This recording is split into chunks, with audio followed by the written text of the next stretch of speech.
I want to talk about, I'm not going to be doing a food demo.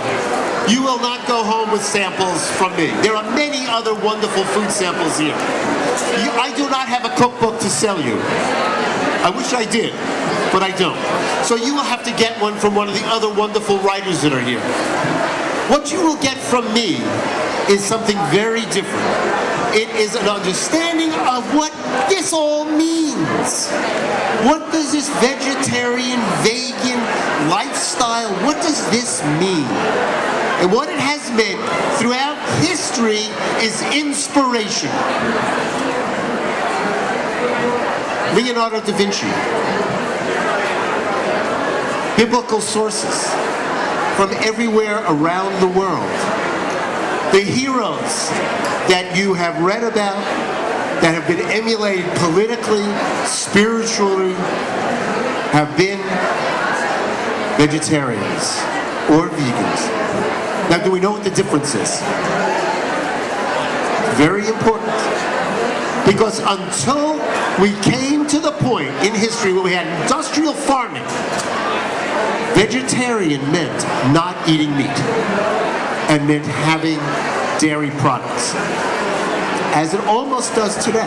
But those were healthy dairy products, unprocessed, not pasteurized. When you go to an Indian home in South India and you have paneer, this is unpasteurized milk. Kind of tasty. Completely different than what you get in the store today. It's more like what Miyoko Shinner's making out of cashews. Why are we doing this? What is the reason that we do this? Is it just because of a simple health reason, as most of us have had at least some knowledge of what happens when you eat bad meat? And some of us even more when you come from homes, as I did, where they didn't eat meat on one side of the family, they ate tons of it on the other side of the family, and you saw the difference. What does it mean? It means basically that you have a choice. A very simple choice. And that choice is to decide whether or not you are going to live with another animal's spirit in your body. It's there. Yeah, maybe. How could it possibly not be there? It was, the spirit goes here, it goes there. It's not true.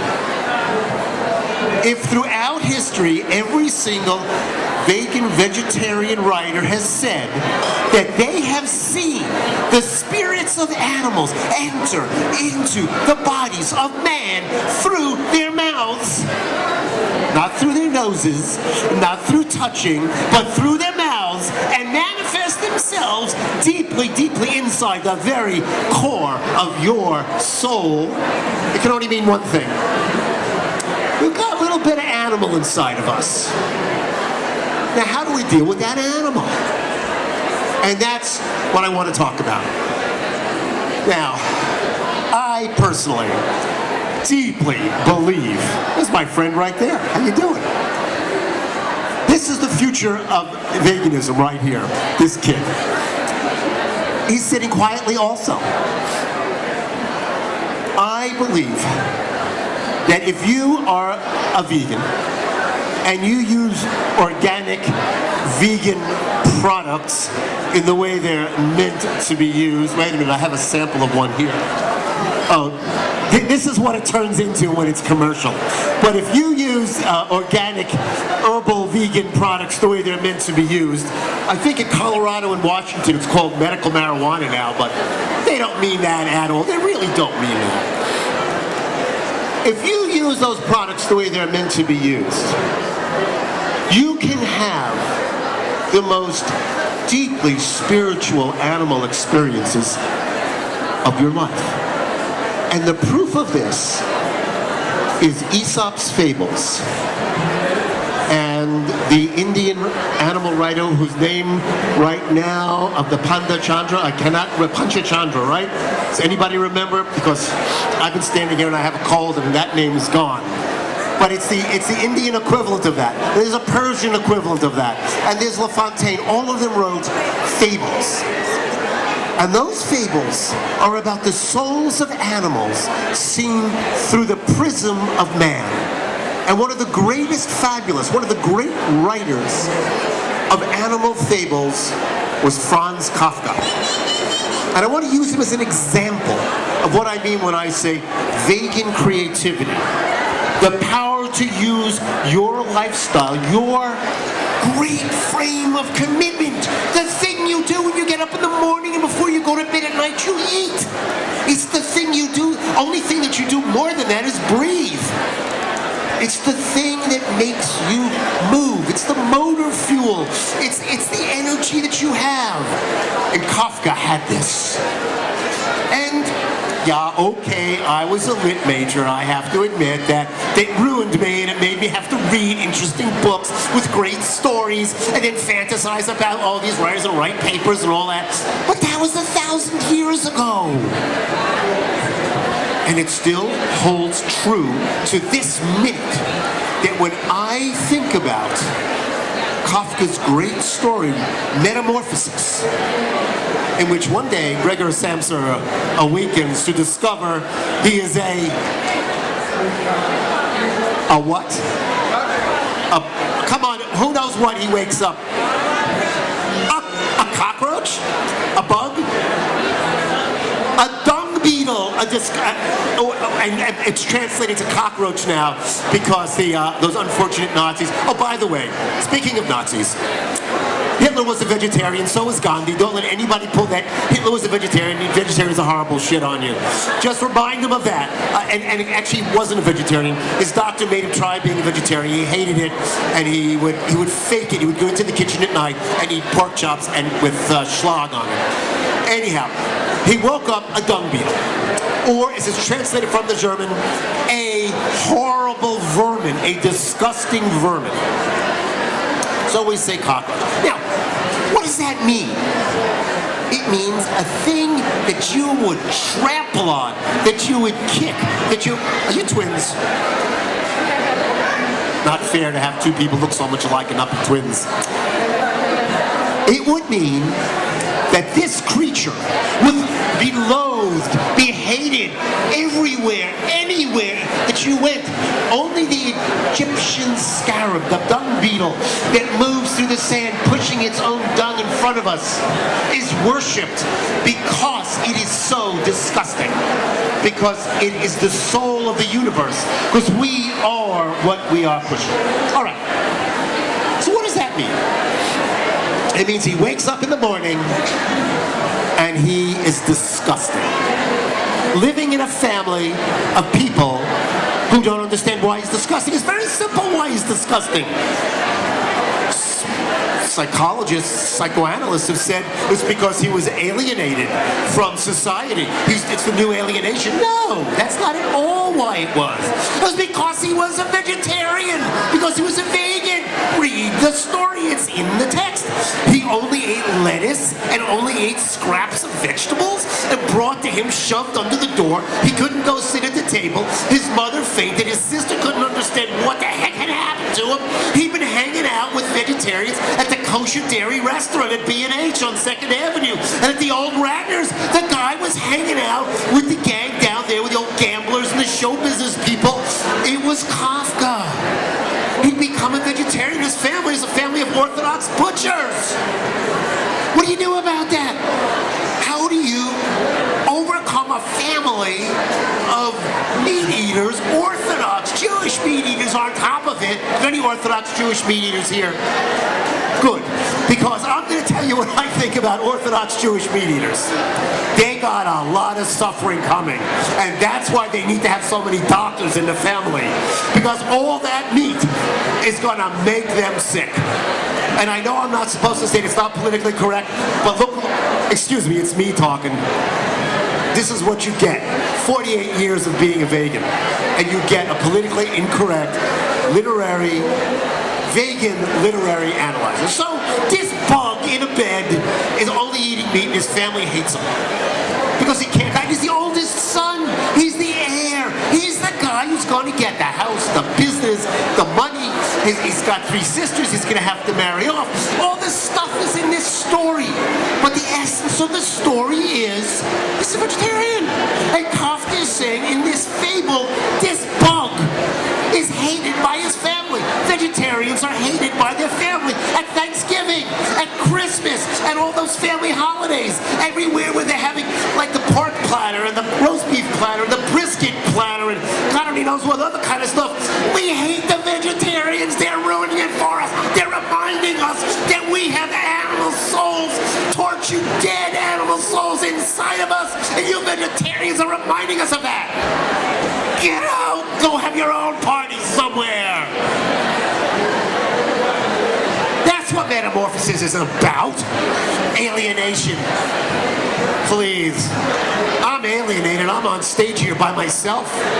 That's alienated. Let me tell you, I look at you. You guys are all happy and comfortable. You've all eaten. You've all seen all these wonderful samples that they have. The Regal Vegan.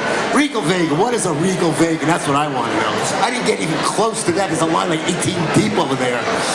Did everybody eat enough? You all have a little sample, taste of like everything under the sun? Good, because that's what this is about, enjoying yourself. All right, so Kafka. Here's Prague, meat-eating capital of the world. All they do is have pork chops left and right. And are there any Czechs here? Anybody from? Okay, Smajeny Ser. Is that the? You're not Czech. You said you were Czech, but you don't speak Czech. Well, that was good that I asked that. All right, so Smajeny Ser. This is the traditional Czech snack. Like it's a grilled cheese sandwich with a slice of ham on it, but it's in lard, cooked in lard. So I'm in Prague and I'm going to study Kafka, and I'm like a young, and like kind of like, well, okay, I'll have a good time here. It's great. It's before the wall had come down. They're still kind of communists. And everybody's kind of like, looking over their shoulder. And I could be a CIA kid. And what do they have to serve you in Smajeny Ser? Well, it's just some cheese, in melted lard with a slice of ham on it. Everywhere. I said, why don't you put it on some toast and call it a pizza, for God's sake? What's with you people? Where's the vegetarian restaurants I heard so much about? They're supposed to be kosher dairy restaurants. It's Middle Europe. Kafka writes about them in his diaries. What'd you do at these restaurants? That's how he became a vegetarian. He went to those dairy restaurants. We closed them down under the communists. Stalin hated vegetarians. Stalin hated vegetarians. Why did Stalin hate vegetarians? He hated vegetarians because they put the meat industry out of business, and he was pro-meat industry because that was an industrial development. And the communists were this, and the vegetarians were that. He said, wait a minute. So what about all the other agricultural products where are the greengrocers? Where's the salad? Oh, we don't have any of that. 1968, they hadn't had a salad in 40 years. They'd only had Smajeny Ser and pork chop. You think I'm kidding? You ask the people who were in the Czech Republic before whatever the wall was, the Velvet Revolution, before David Cherny stuck a flower in the tank. They never had a salad. They would have to grow a little bit and hide it. They put tents over it that looked like abattoirs in order to get a salad. It was unbelievable. So Kafka's just before this, and Kafka's saying to people in his stories, and he won prizes for these stories. These stories are published. Kafka is saying we are committing these sins against the true nature of the world. And when I channel Kafka, and I do once in a while, I can channel Kafka, get enough of those hemp seeds in you. Kafka says to me, there's 2 great sins. Not to think about yourself or what you really are, your true essence. And the other is to kill for no reason whatsoever. And that takes place in 2 ways. War and hunting. And in the story, the Hunter Gracchus, the great story, Hunter Gracchus, which if you haven't read will explain everything, what the universe is. A hunter is doomed to eternally sail in a small boat with a ghost crew, to eternally sail the seas, only being permitted off the boat every year once to have a drink of port in some port on the dock. And he explains to the Burgermeister of one of these ports what it is that happened. One day when he was hunting, not hunting for food, hunting for sport. Hunting for sport. Sport. I love the way that sounds, it pops. He is pushed to the edge of a precipice, just like this, risking everything. And he aims his rifle at a chamois, which is a mix of an antelope and a mountain goat, a Central European antelope mountain goat, a beautiful animal. He aims his rifle at the chamois, right over there. And from behind, another chamois cuts him in the butt and he falls straight down to his death. And every year, once a year, the hunter Gracchus gets off of this ghost boat because he's been dead for centuries and goes into a little bar on the dock front. And there, the hunter Gracchus sits with someone to have a glass of port and asks this question every year, over and over and over again. He asks, is it a sin to hunt? And every year, whoever he is sitting with looks him straight in his ancient hollow eyes and responds, I don't think so. Everyone hunts. It can't be a sin. Why do you ask? And the hunter Gracchus replies, I just have the feeling that if we could admit it was a sin, I wouldn't be doomed and could finally stop living this eternal death for sins I have committed for sport. And he then is taken back onto his ship to sail, never to see his beloved mountains again until a year later, when he will land at another port and repeat the question. And the answer here is yes, it is a sin to take a life for sport. And that's what Kafka, in this fable, is trying to tell all the Czechs and all the Middle Europeans who were so proud of their hunting clubs. He hated their hunting clubs. He was a runner, went to the gym every day, and was a swimmer, was a mountain climber, a mushroom hunter. He owned gardens. He was, not just a vegetarian. He would give away what he grew. He bought a plot in Deutschburgen, which is very bad German for the Dutch part of farmland. And he gave the land to gardeners, just give me some of that stuff and you guys have all the rest, kind of like what Christina does. He was very generous because he was a rich lawyer. He worked for insurance companies. This is Kafka. This is like the Kafka you study in school. Your teacher goes like, well, this is about alienation. Poof, read it, write me a paper, and that's it. You'll never hear of him again. Hear of him again. Hear of him again, because there's a lot of stuff in there and a lot of vegan creativity, just like all the other vegans who wrote. And what we need to know is that that's what inspires these writers, is this lifestyle that we're living. If Kafka was here today, wandering around here, he would go crazy. He would go mad. This would be like Disneyland for Kafka. He would be out of his mind. He wouldn't know what to do. He wouldn't know what to have first. He never even heard of things like this. But he did hear of one thing. There's a great story of his called The Great Wall of China. And in this story, he describes what it means to build a wall piece by piece by piece by piece. And he learned about this from a traveling Chinese circus that came through Prague. It was 3 wagons, and on the side of the wagons, painted on the side of the wagons, was the Great Wall of China. And this Great Wall of China, never heard of it before. This Great Wall of China was so new to him, he was fascinated by what the heck is this thing? He goes to see the circus. The circus is Chinese acrobats. They throw things up in the air. They're really nimble. They're dancing. dancing, and they have all these strange instruments. And the next day, he's really kind of wondering about it. He's wandering around. He's going to the bakery to get some mushroom strudel, probably. And into the bakery walks this little Chinese woman, really kind of tough, walking into the bakery, doesn't speak a word of Czech, and is pointing at the bagels. Yes, the bagels. They had bagels in the Czech Republic in the early 20th century. I hope. And she's pointing over there, and she's saying, this, whatever the Czech word is for this. You're very cute, but I'm using you as a demonstration. I didn't mean to catch your eye. Okay, but you can certainly sit down and listen to the rest of this story. Okay, and what does this mean? And the baker doesn't know what's going on, and little Kafka doesn't know what's going on, and she's pointing at the bagels.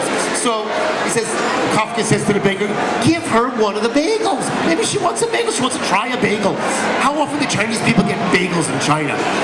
He takes the bagel, picks it up, and he offers it to her. She goes, lo, lo, lo, which means no in Chinese, in case you're interested. This is one word I know. I've had to say that many times.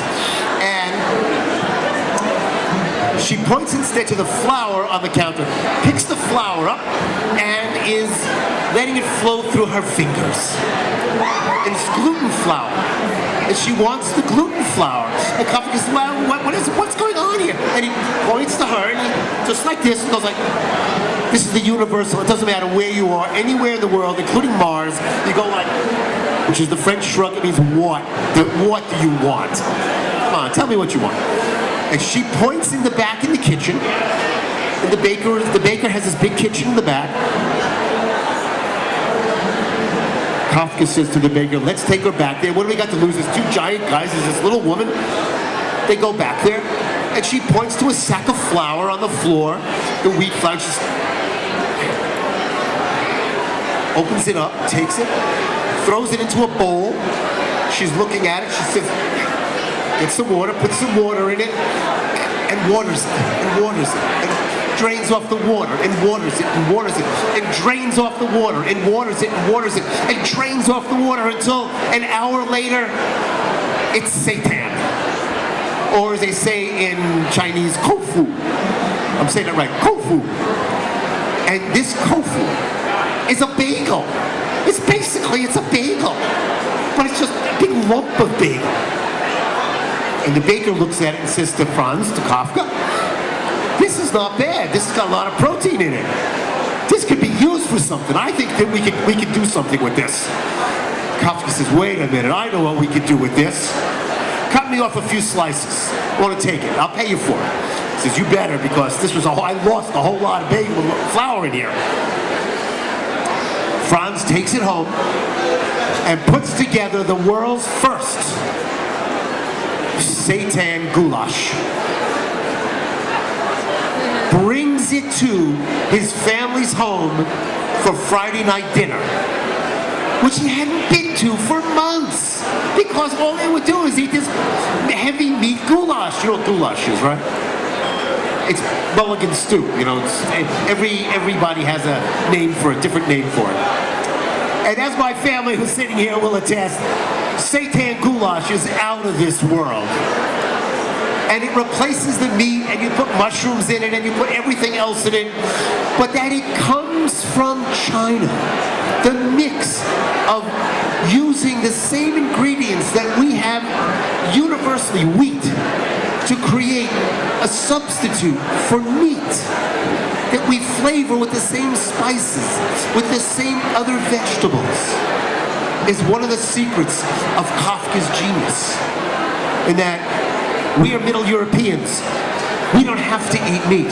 We don't have to live with the guilt and the sins of animals inside of us. And I know this. And I know this because I've seen it. I've seen what happens when people go from being meat eaters to being vegans. Suddenly they've got big smiles on their face. The world is different. They look at animals and they say to dogs, hi kitty cat. They say to cats, hey puppy dog. They talk to animals. They get them wrong, but they talk to animals. It takes a long time to see what's right there. When they drive by farms, they don't turn away. They actually like the animals. They like them. It's like people like horses. They love them. They don't eat them. Except in Europe right now, they're eating them. I don't know why. What's wrong with those people? They're waiting for another war, I can tell. Oh, horrible. Anyhow, are you a vegetarian? You are, aren't you? No. Yes, I knew you were. Look at a big smile on your face. I was just talking about you. All right. So, the one thing you need to know more than anything else is that Kafka didn't drink alcohol, coffee, or tea. Because he said it took up too much time in his creativity. It was just too time-consuming to be a drunk and to be overstimulated with coffee. And what did he do instead? Everybody got up and he had a juicer, a hand-cranked juicer. These old, you put it like a meat grinder, except it's a juicer. You throw everything in it, greens and blues and ginger, and it came out juice. Every morning he did this. It's great, pumping exercise. Had a good time. But he did write about alcohol in a story called A Report to the Academy, about an ape named Red Peter, who was captured on the island of, let's say, Borneo. Is there anybody here from Borneo? No. Okay, you're from Borneo? Do you know the ape I'm talking about? I knew you knew him. Say hi to him the next time you see him, will ya? Red Peter was captured on this island. He was shot twice, once in the face and once in the butt. Describes these painful bullet wounds, put into all the way in the back, put into a cage, a tiny three-cornered cage, three-sided cage, down in the hole where the sailors lived. And there, he was an entertainment for the drunken sailors on their voyage back from the East Indies to Europe, the dreaded meat-eating Europe. Red Peter the ape had only ever eaten fruit and leaves. He had never eaten anything else. He had never seen anything else. He had only had the purest fruit juices. He had only had the purest water. He had only swung from trees to get the most delicious tops of the trees. Red Peter was now a captive. And what would happen to Red Peter? They would take him and they would torment him in the hold of this boat for the rest of his life. The worst possible thing to happen to an animal is to be in captivity. But Red Peter looked at the sailors and saw them drinking whiskey and said to himself, I know how to get out of this mess. I will become a drunk just like them. And one day, through the bars, he grabs a bottle. That's right, grabs a bottle, and he takes a big swig, and he takes the bottle after he takes the big swig, and he throws it through the bars of the cage, and the sailors start laughing hysterically. And they thought, wait a minute, we've got a new entertainment here. We're going to get this ape drunk and see what he does. Little did they know it takes a lot of whiskey to get an ape drunk, but very little to get a human being drunk. And they fed him another bottle. And he drank it and he threw it on the ground. And meanwhile, the sailors crashed for the night. And Red Peter, in a little bit of a tipsy mode, looked at them and said, wait a minute, I think I can get out of this cage if I act like them. So he went to sleep. And when he heard them wake up, he awakened and he stuck his hand through the cage and he said, boom, boom, boom. What is boom? Yeah, you got it. Boom, boom. And they took another bottle and they handed it to him and he drank it. And they watched him, they drank it. One of the sailors said, hey, wait a minute. He's pretty drunk. Let's let him out of the cage and see what happens. We can put him back in. There's more of us than there are of him. So they let him out.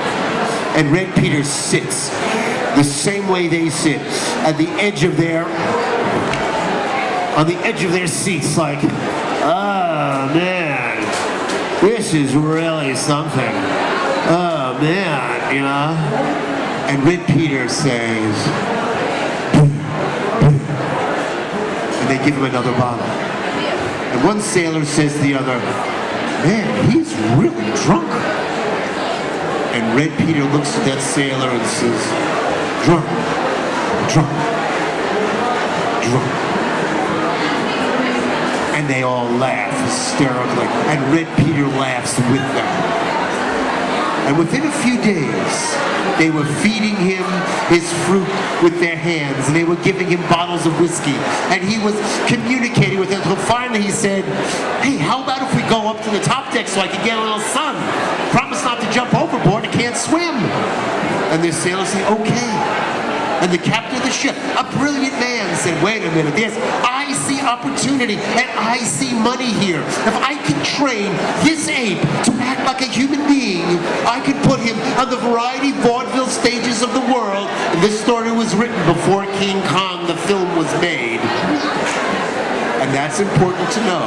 If I can keep him civilized enough to talk about the difference between being an ape and acting like a human, I can be the richest promoter of animal acts in the world. And so he made a deal with Red Peter, who said, "Okay, but you must keep me in a fruit hamper, a big basket of fruit wherever I go, because without that, I will die. Because I can never, ever eat meat. Never eat meat. Because my true ape nature, the thing you want me to talk about, and the difference between me and human beings, is that I can never eat meat, and that you can. And I will be what you want, but you must keep me fed. And they must be fresh fruits. And they must be perfectly polished. And they must be brought to me on silver platters. And I must have an apartment. And I must have a house. And I must have a country house. And oh wait, I need some servants now to go out." And eventually Red Peter had a whole staff of people going to get him fruit and driving him around and taking him all over the world to teach people the difference between human beings and apes. But what Kafka said at the end of the story is the most important thing. That what we can learn from apes, and what Red Peter's lesson is that if you want to keep your most deepest natural impulse, what you really are, try to be more like an ape than like a human when it comes to eating. Because you'll feel stronger. You'll be able to outsmart the humans, that's for sure. And you won't have to go on stage to do it. Now, I want to finish up here. You think I can get back up on the stage this way? Nah, I'm going to walk around. Hey, how you doing there? Oh, God, a little exercise never hurt. I was afraid I'd fall off. All right, I want to finish up with one thought. The reason that Kafka did this was for health reasons. He had tuberculosis, and he had laryngeal tuberculosis. He died when he was 40 years old. And people say, well, if he was a vegetarian, vegan, how come he died when he was 40 years old? Well, they didn't have a cure for laryngeal tuberculosis at that time. They didn't know how to circumvent the laryngeal tract with tubes so that they could feed him. He died of starvation. But in his last story, The Hunger Artist, if you've read The Hunger Artist, you know how tragic this is. The last line of the story is heartbreaking. To go through life, to not know what you want to eat, to not know what is for you, is perhaps the greatest tragedy. And the greatest knowledge is for you to know what you want, and to know how to get it, and how many different ways there are to get it, and how many people want you to have that, and that you are not alone, as Kafka was, being a vegan. And that it will cure you, it will heal you, it will get you friends. It might not get you all the money you want, it might not get you, the favor of the royalty of the world, but it will give you a happy life. And Kafka had a happy life. He was completely fulfilled. He had lots of girlfriends. He had lots of apartments. He traveled all over as far as he could. He went to Zurich, the home of vegetarianism, where the first vegetarian restaurant still exists. To this day, I've been in it. He did wonderful things, which we all can do, and not be afraid to go there that we won't be able to eat. We are spreading the message of Kafka. And the message is, we are not bugs. We are not to be hated by people and our families. We are vegetarians and vegans. We are the future of the world. Thank you very much.